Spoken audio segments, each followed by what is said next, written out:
Hey, everybody. Sorry. I know. I know I'm late. I'm so sorry. But how are you all doing? How are you doing, Razor brother? Thank you for showing up and everything. But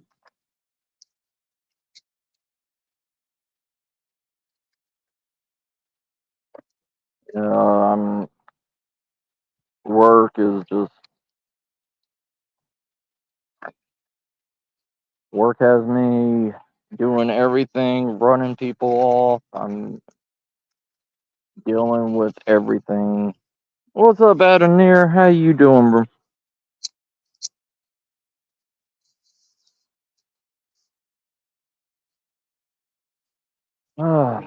Anyways,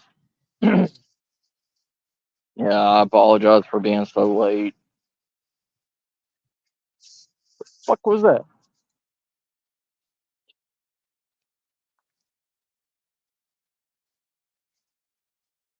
Nah, it's either a wolf howl or somebody from a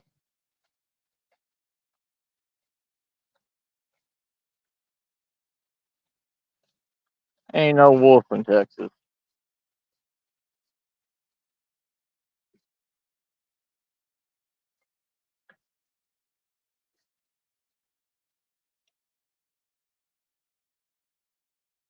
Tonight's been something else. I've been seeing shit. That's one of the things called cryptid, cryptid talk. Because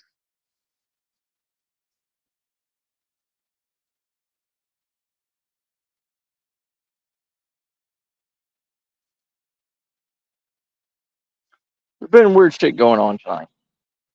A lot of weird shit.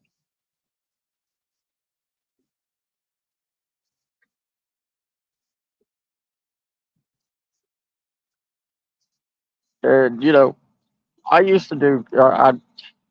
I'm still a cryptid hunter when I have time. I still keep informed. I keep reading articles, stuff like that, new creatures, new things discovered every day, blah, blah, blah. But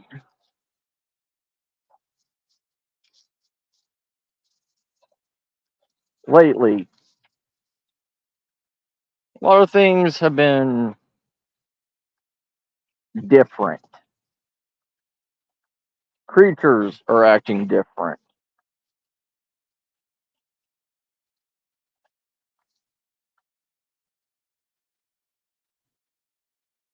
Sounds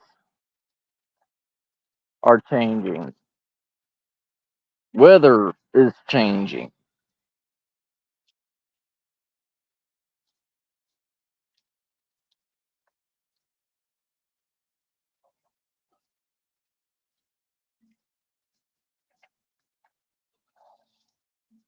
There is a multitude of small, minute changes that have struck a lot of people's interest. And a lot of people, and then on the other hand, a lot of people, hey, what's up, Uncle Al? How you doing? On the other hand, a lot of people, you know, a select few have been, a select few have been keeping an eye on the minute changes. Over time, smaller, minute changes are happening with everything, with fish, with humans, with everything. And then there's a huge amount of people that do not see the minute changes that are lovely. Lovely. Somebody vomited it all over the fucking parking lot. But It's one of those what is going on scenarios.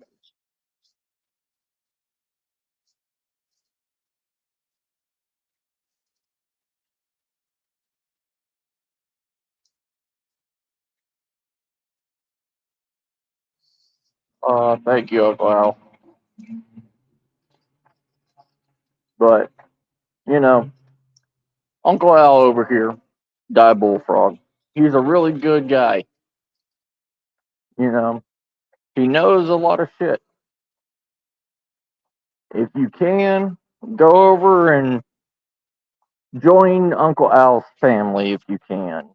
He has a lot of knowledge. He has a lot of experience. He knows what he knows a little bit of what's going on that we're talking about. He's a part of my survival family. But animals, there is something going on that's changing a lot of animals, changing their behavior, changing the way that they are adapting at night, adapting during the day.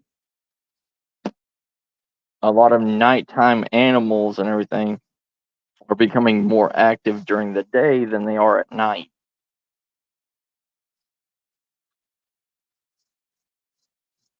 Just like before I came into work and everything, I saw about four armadillos running around during the broad daylight.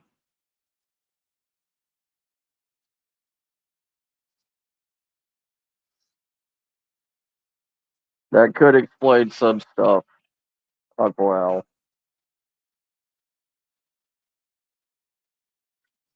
I mean, even the Y chromosome in males, still to this day, we don't know what 53 of the genes in the Y chromosome do. And geneticists are saying that in the next 500 to 1,000 years, the Y chromosome is going to be no more in males. If you look at H.G. Wells, the Time Machine, he goes to the year 30, I think it's like 3064 or whatever, to 3064 in Earth, and finds out that there is no males anymore, and it's all ran by a female civilization. Is that what I mean? Did H.G. Wells know something that we don't know now? Yeah, 3064. Yeah, that's what I thought. That's what I thought, Uncle Al. And it was all females and no male. They were surprised and didn't know what a male was. He was the main character of the Time Machine was the first male that they've ever seen in 100 years.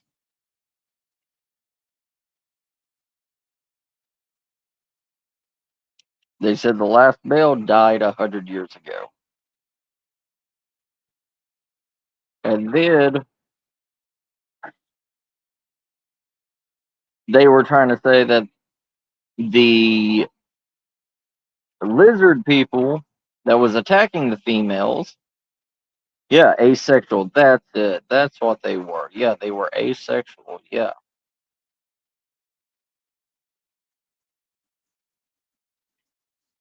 And they were saying that if it within 500 to 1,000 years, they will have to genetically alter a person's embryo to turn it into a male. And they're going to cryo freeze a certain number of Y chromosomes. Yes, self-breeding females. That was it. Yeah. Sorry, Uncle L. It's been a minute since I read the Time Machine.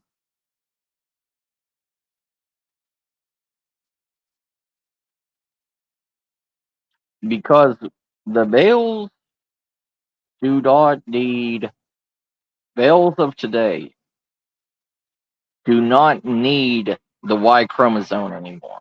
That's what they're saying. The Y chromosome only has three genes in it that is only used for procreation only. And after, and if males are not breeding, not creating children,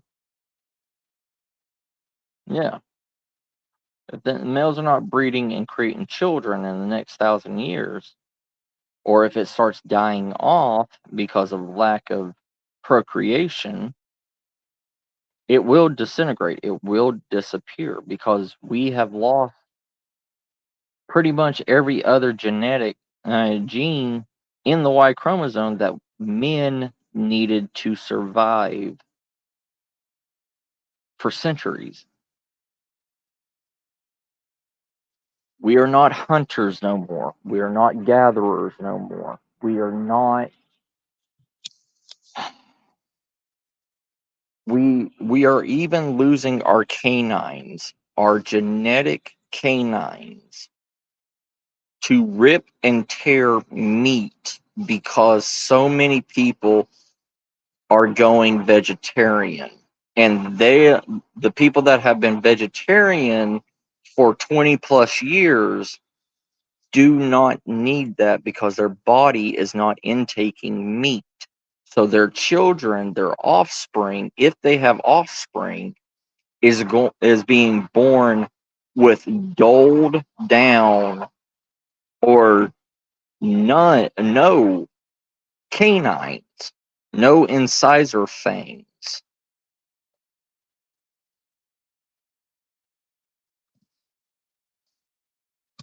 because their parents have evolved to not needing incisor fangs to rip flesh, to not rip through meat.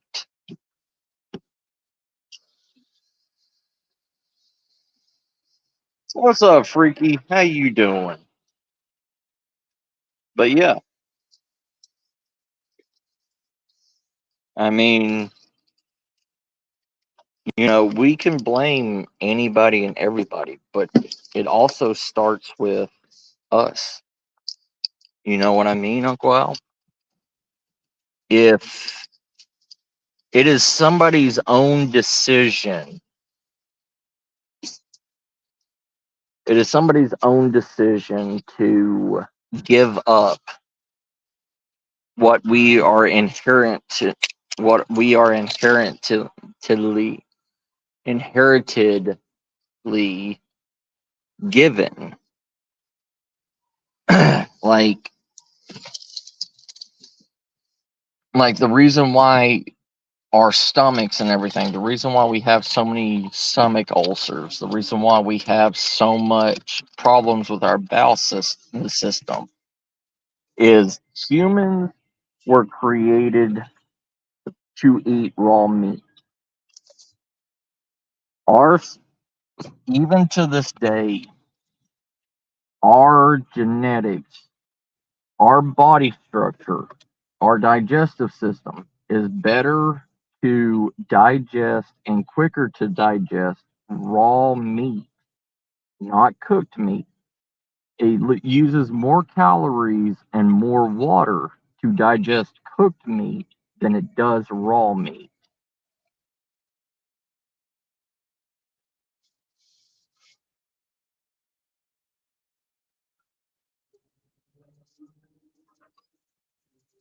Oh, we're good, Freaky. We're good. And I hope you are, brother. I hope you become good soon.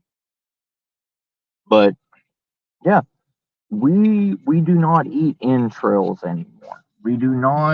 Eat we do not eat the heart. We do not eat the liver. We do not eat lungs. We do not chew on bones to get the marrow out of bone.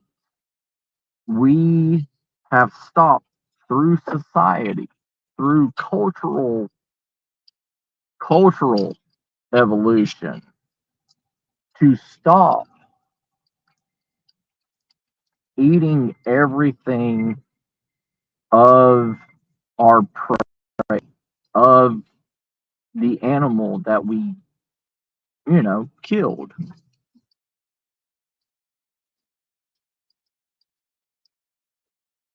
Right. Oh, I do too, bro. I do too, Uncle Al. But a majority of people, you know, the mass majority of humans, they don't. You see a small, very minute, very, very minute majority of humans that still eat tripe, that still eat, mutton, still eat, you know, lunga, you know, it only, you know, what is it? Northern China, in Mongolia, do people still eat the genitalia of animals on top of every other thing? Most people don't even eat brains anymore. People will not eat brains. There's survivalists out there that will not eat brains, will not eat a heart, will not eat a liver, will not eat lungs. Yeah, yeah,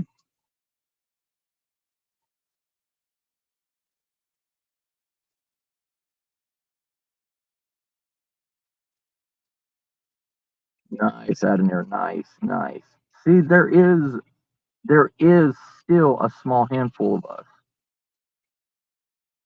The smaller handful of us that this, continue this traditional way of eating. You know, our generations will still survive. We'll still keep our primitive nature to us as long as we continue doing this. Nice, nice. Yeah. And as long as we continue to eat the entrails, eat everything of the animal, our generations will still survive, will still keep those genetic traits alive in them. But, a good mass majority of people, yeah, yeah, if it's cooked correctly and everything, you could fry up brains and everything and serve it to half of these vegans and tell them it's tofu and they would not know it. But, there was a person on TikTok that said that he was a vegan for 20 years and I think he just turned like 26, something like that. He was from California. He said that his parents and everything raised him up only on vegetables and, grains. He never had a hamburger ever. And he said he was willing to try a hamburger for $200. Somebody on his TikTok donated him $200 to eat a hamburger live. He bit into that hamburger, and guess what? His primal instincts kicked in. He started tearing into that hamburger, saying it was the best damn thing he's ever ate in his life. And the reason why is because his body told him he needed it. His body reawoken. And, you know, that's how it is. Your body tells you what you need, what you don't need. Have you ever had a day where you crave something, but you don't know what it is? You smell something and you've never smelt that smell before. Like, you can literally, like Toucan Sam, follow your nose to what you need to eat or drink. I've had plenty of people say, plenty of people turn around and say, I need water, and drink and drink and drink water. And they're not a water person. They do not drink water at all. They'll drink energy drinks, they'll drink Cokes, they'll drink whatever, but no water. And then that craving hits, that primitive urge of what you need to purge, to purify your body. You need it. And humans are not understanding this. Humans are so stubborn, so self-centered to their specific and dire belief that they would rather kill themselves or make so many others suffer for what they want and only what they want. It is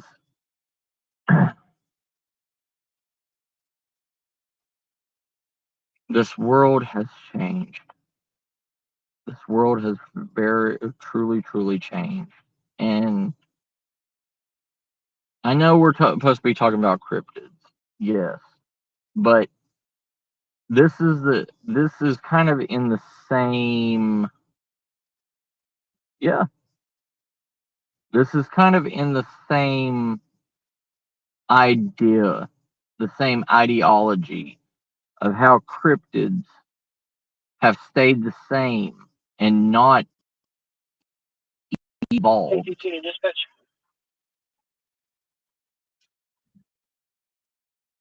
Go ahead. SMPD is off site, reunited child family.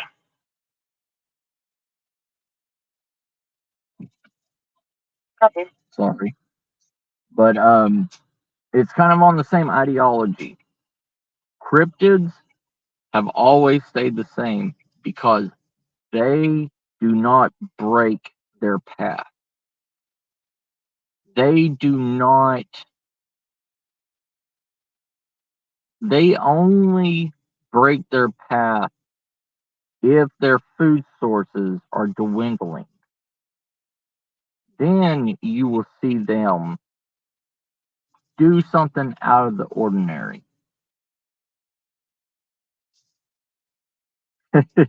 Right?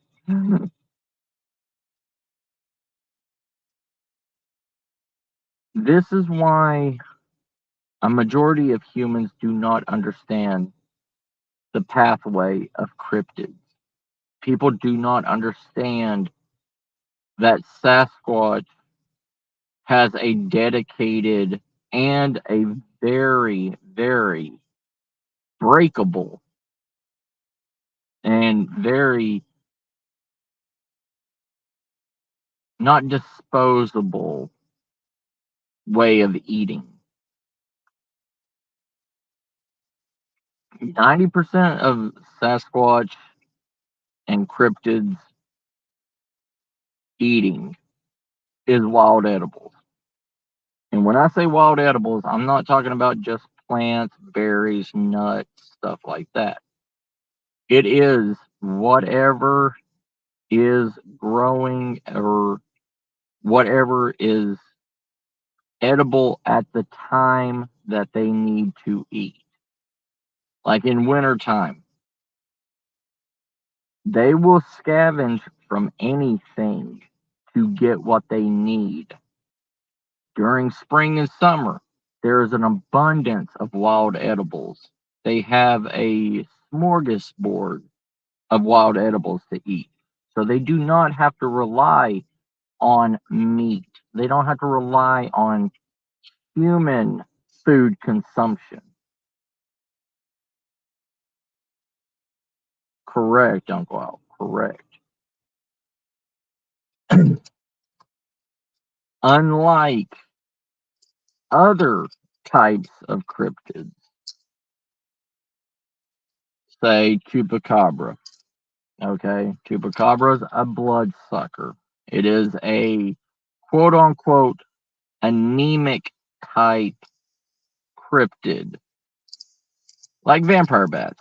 You know, people think vampire bats rely and sustain on blood. Yes, they will go for blood before anything else because blood from living creatures is easily obtainable, especially from sleeping humans, sleeping animals of daytime, stuff like that. But they will also indulge on insects. They will indulge on, you know, insects, crawlers, stuff like that. And to sustain a constant metabolism, blood is not always readily available to them. Bigfoot's fish, yeah. I mean, they don't fish like humans, but they don't fish like bears per se. Like, you know, they're not catching it with their teeth or whatever, but they will sit on logs that have broken over streams, lakes, stuff like that, and lay on it and hand scoop out fish. Some Sasquatches will do what, like a form of noodling, where they will put their arm in a hole or something like that and grab a bigger fish and throw it up onto the side of the bank. Right. It depends on where they are. You know, not everywhere in the world you're going to have abundant streams, rivers, lakes, stuff like that. And it's also in their territorial area. So Sasquatches are like bears. They have about 100 foot, 100 mile radius around their center. That's north, south, east, west, north, south. You know, I mean, northwest, northeast, southeast, southwest, all around them in a 360-degree circle. They have about 100 mile radius that they travel wherever that they're at.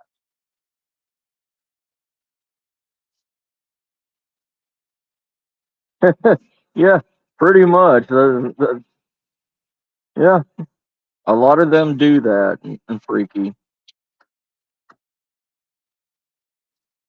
I mean, there's even been reports of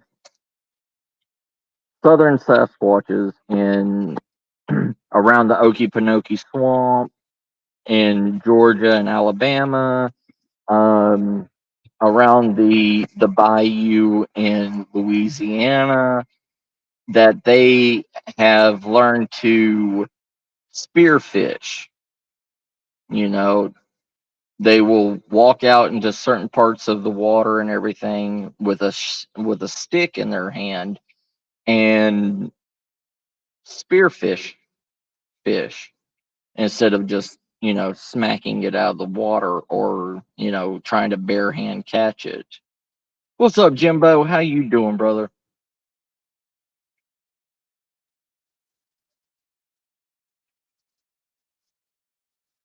There is a multitude of different cryptids out there. But the thing is the reason why a lot of cryptids are not around anymore. Yes, they were shot, they were killed. And it's kind of the same thing with Bigfoots. The majority of births that happen, even in the animal kingdom and everything, the majority.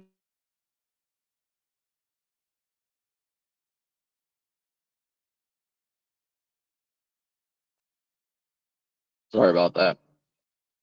That's good to hear, Jimbo. Yeah,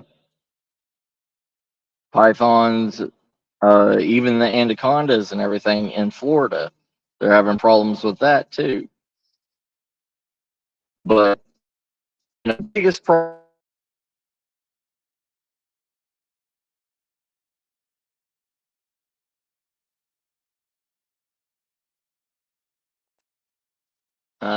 No, I am in a huge concrete and steel area. That's all I can say where I am. But the real problem with cryptids, the real problem, reason why we're losing cryptids and everything, is because there is only there, just like in human birth, males are there's more males being born than females. There is about 5 males being born to every one female. So you're looking, yeah, pretty much freaky. Yeah, it's slowing down a lot of my stuff.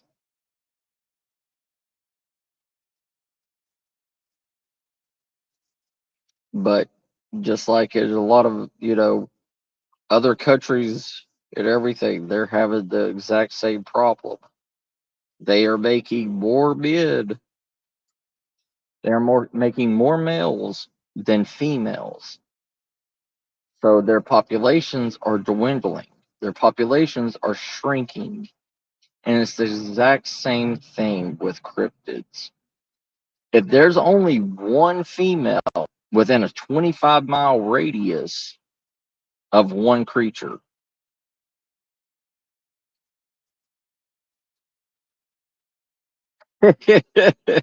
right, freaky?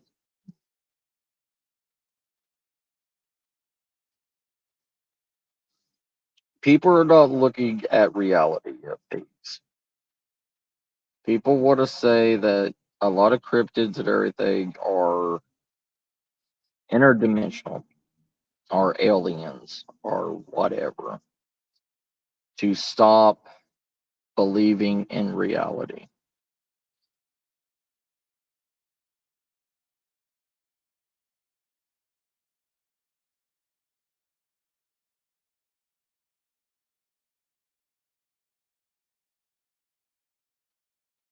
I don't know. Maybe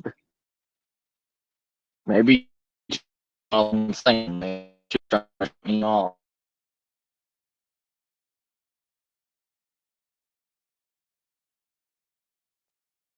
but people are. It's kind of like how the government is right now with UFOs. Government came out saying, "Oh, UAPs and everything are real. Aliens may be a possibility," and now they're coming out saying that aliens are not real. UAPs and everything are not real.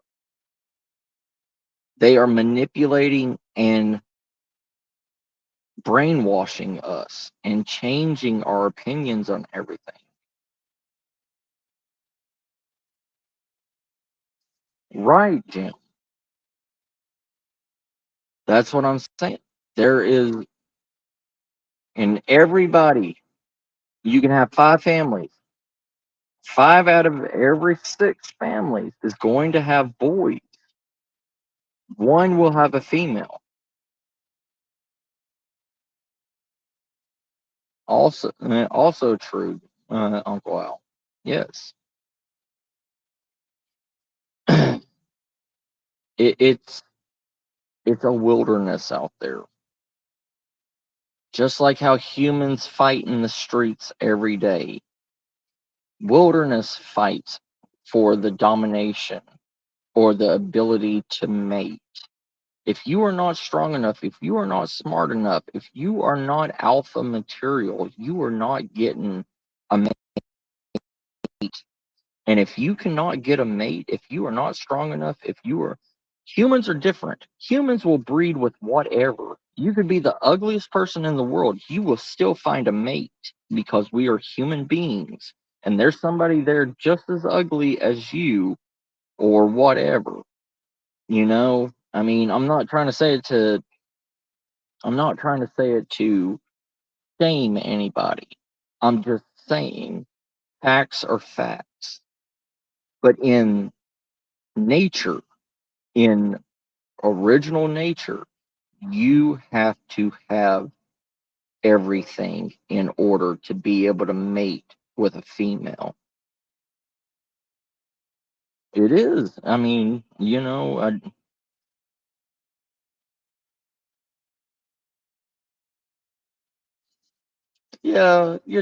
that's fine, Jim. I don't care. I don't judge. You know what I mean? I don't give a shit. It doesn't bother me. But the reality is reality.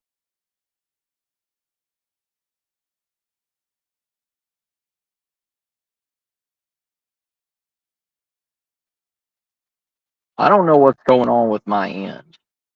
Something may be trying to shut me off, but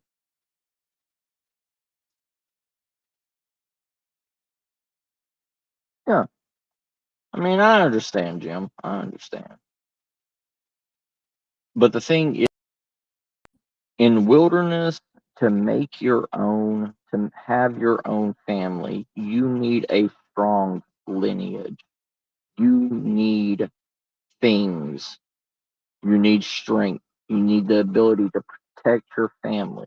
You need the ability to hunt. You need the ability to be strong enough to do everything for your family.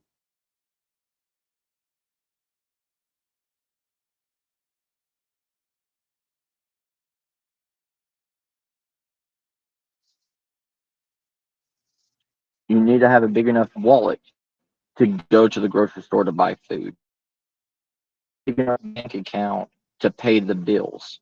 That's all you need to have a family in America, in humanity.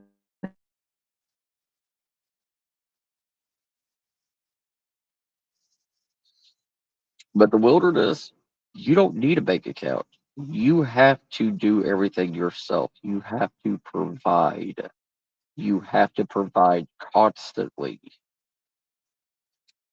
And if you're not strong enough to defend against another person, what female is going to want you to breed weak children? It's, you know, they don't do that.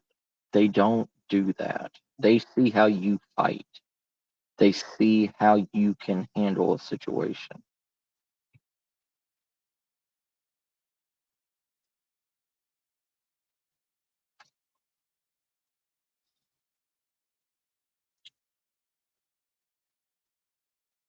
There is no Walmart in the middle of in Dead Horse, Alaska. There is no Walmart in Tibet. There, I mean, there's not something that Bigfoot could just go down to the local grocery store and buy a bunch of bananas and bring back to his family. There's not a milk store that Sasquatch can run off to and disappear and not come home. You know what I mean?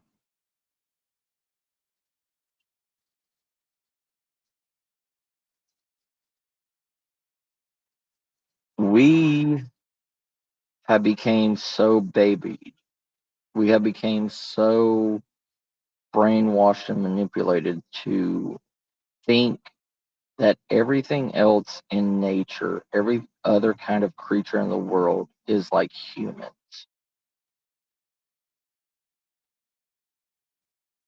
And we need to drop the human ideology towards animals because it doesn't work. It does not work like that. Wildlife are completely different than humanity.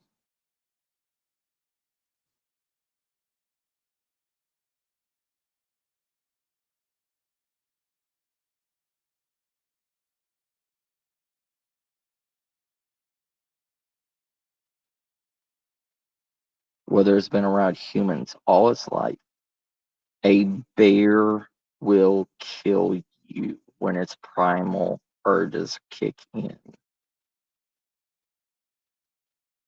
Look at look at chimpanzees. Chimpanzees has been raised around humans. They have turned on their own fucking humans and ripped their face off.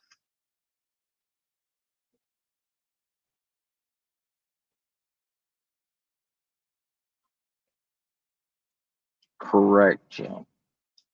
We made a bond with wolves and made a bond with cats because they were hunters, because they were able to do something for us. We took wolves with us because wolves could track scents of animals. Even if it was small game, the wolves could go and kill small game and outrun it, outclass it. Look at all the breeds. Look at bulldogs and pit bulls. They were meant to grab and lock onto bulls to drop bulls to the ground, not be play puppies. We are taking their actual purpose in life, just like Sharpays. Sharpays were protective and bodyguards to emperors, and they were also used in wars. They were used as dogs of war. You know, we as humans, civilized humans, have destroyed the reality of everything, have changed the written history of everything. I mean, look at the first emperor of China. He, when they uncovered all of the terracotta warriors, they showed that the Sharpays were right behind the human soldiers, but also in front of the meat wagons, the cooks, and everything, because Sharpays were double, were dual purpose. Sharpays were sent into battle to kill, and if they were killed or injured to a point where they weren't able to be saved, they were cut up and served to the army to keep going during long months at war. Same thing with horses. Horses were the exact same thing during the Napoleonic War. Horses were a source of meat for soldiers, for armies, if they were not able to be used. Even in the Civil War, as late as early as early as the Civil War, if horses got injured on the battlefield and everything, they were drug off of the battlefield and butchered, and their meat and everything were used to feed soldiers. Right. Yeah. Horsehair and their fur and stuff, not their meat or anything, but horsehair. Horsehair is used as glue. Horsehair has been used for a multitude of things. I mean, their tendons were dried and used for leather straps. Their tendon, for used for bowstrings. It, animals are multi-purpose. Their fat is used for glue. I mean, you could do the same thing with humans, but that's inappropriate to say. You can use human hair to make, you know, to make glue. You can use human hair to make concrete. You can use human flesh and dry it out and make water skins out of it. You can literally cut a ball sack off of a human male, dry it out, and use it as a water canteen. You could do the same thing with a stomach. You could do the same thing with intestines. We are all animals. We are no different than animals. Yes, yes, Admir. French restaurants that have a horse head with a horseshoe around the neck, they're known to serve horse meat. They do it in the French Quarter too. If you go into a French Quarter restaurant and it has a horse head with a horseshoe around the neck, they serve horse meat. It's not a bad thing. It is food. You know, if you go to any tribe or anything that's been untouched by Western civilization, you, if you eat their soup or anything that is real meat or tastes like pork, it's human meat from either their enemies, their captured enemies, something. They don't say anything about that. You don't see people going and, you know, having